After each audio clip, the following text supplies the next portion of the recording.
one of the things that people are concerned about a lot is the word judgment. And I think I really want to talk about that there's a difference between a default judgment, a summary judgment, and a final judgment.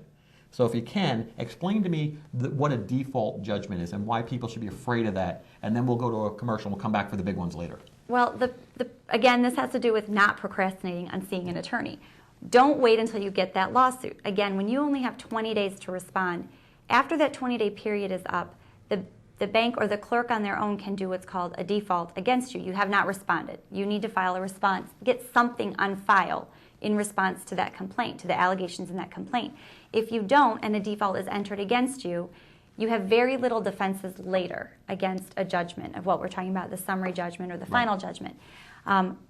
Really, you have only procedural defenses at that point. You can no longer challenge certain issues that you have available to you throughout the defense of your case if you get a response on file. So that's why, again, I stress the importance of seeing somebody now. If you know you're having trouble, you know you've missed 1 or 2 payments, you think a foreclosure complaint may be coming, go see someone now. You don't want a default entered against you if they were to file this complaint against you. Well, you're already behind the 8 ball. Right. You're already behind the 8 ball. And then Right. you're seeking relief from the court. You're saying, Judge, I know I had 20 days. I read it.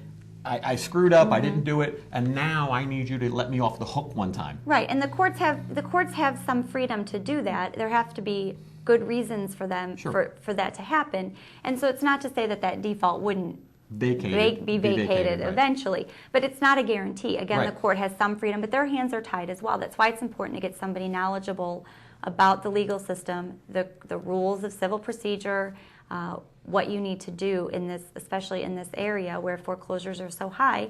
It's important to have somebody who knows those rules. On your side, yeah. Yep. I agree On your with you. side, Not right. on the other side. Yeah, the other Right. attorney knows the rules. You Trust hope me. they don't know the They're rules. waiting for day 21. Right. They look at the docket, they don't see anything entered, and bam, that motion for default is going right to the court, and hopefully they're going to get a default against you because now they win.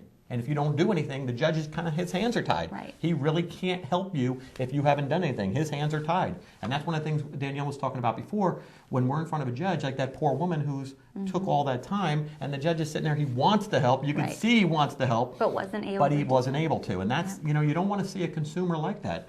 And that's a tough position for us, to see somebody in court unrepresented, knowing they have good defenses, and you can't do anything to help them at that point in time because now they've lost their home and they could have probably saved it or done something else.